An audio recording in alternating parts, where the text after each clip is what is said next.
Good morning. It's Tuesday, May the 26th, and this is The Drill.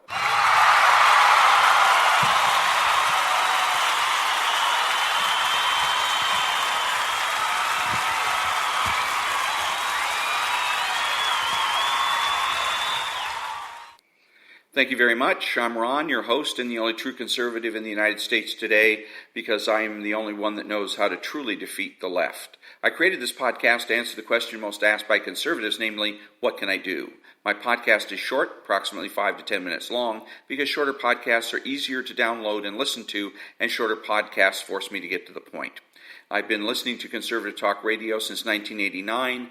I grew up in a socialist household and have learned the tricks of socialism. My podcast is made available through Spreaker and can be heard on iTunes, Spotify, Google, and YouTube. Today, what can I do? Quote of the day, defiance, and Sean Hannity airs. All that when I come back.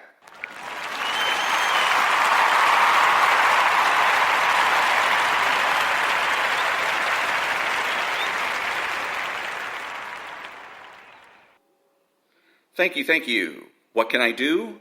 Refuse to be bullied and intimidated. Defiance for the sake of defiance is childish and counterproductive, but defiance in the face of obvious attempts to manipulate you with brute force is right and powerful. Next up, the quote of the day.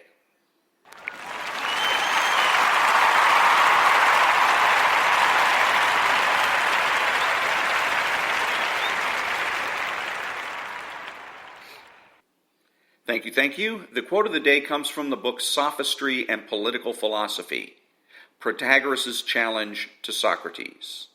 Quote, one of the eternal challenges to contemporary political philosophy is the apparent impossibility of arriving at any commonly agreed upon truths. As Nietzsche observed in his Will to Power, the currents of relativism that have come to characterize modern thought can be said to have been born with ancient sophistry. If we seek to understand the strengths and weaknesses of contemporary radical relativism, we must therefore look first to the sophists of antiquity, the most famous and challenging of whom is Protagoras. Unquote. Up next, knowing who to defy.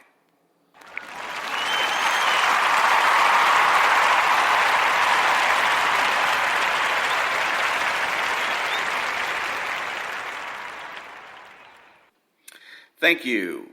The news on the radio relayed an item about an individual that attempted to enter a store without wearing a protective mask. And this occurred on Long Island, New York. And the individual was promptly subjected to verbal and physical abuse and hostility. I have in the past encouraged the American people to defy the usurpation and tyranny of various politicians. I refer to them as politicians instead of office holders, governor, etc., because as long as they attempt to wield power as opposed to legitimate authority, they do not deserve the title. The politicians can and should be defied, number one, because they are doing something wrong, violating the Constitution, and number two, because they work for us.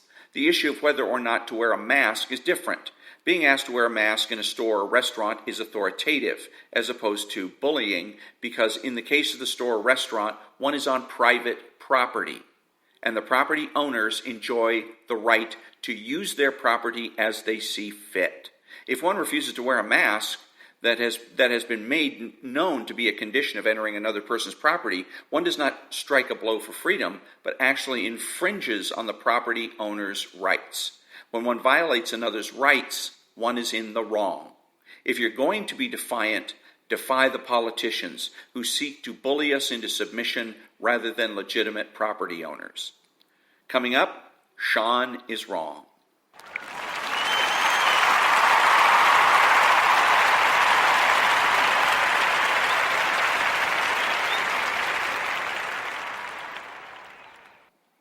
Thank you very much. Sean Hannity blew it the other day on his radio show with regards to the use of masks. Mr. Hannity claimed that the masks work and offered as proof the health of the workers at a grocery store that he frequents. Mr. Hannity claims that the workers are always wearing masks and as a result are free from COVID-19. Mr. Hannity is passing off speculation as a valid conclusion. The workers wear masks, the workers are disease-free, therefore the masks shielded them from the disease, and therefore the masks work. First of all, we do not even know that the workers are disease-free. 30% of COVID-19 cases are asymptomatic. And even if they are, we don't know that they are so because of their demographics and general health. Sean Hannity needs to acknowledge his mistake and correct it as soon as possible. Back in a minute.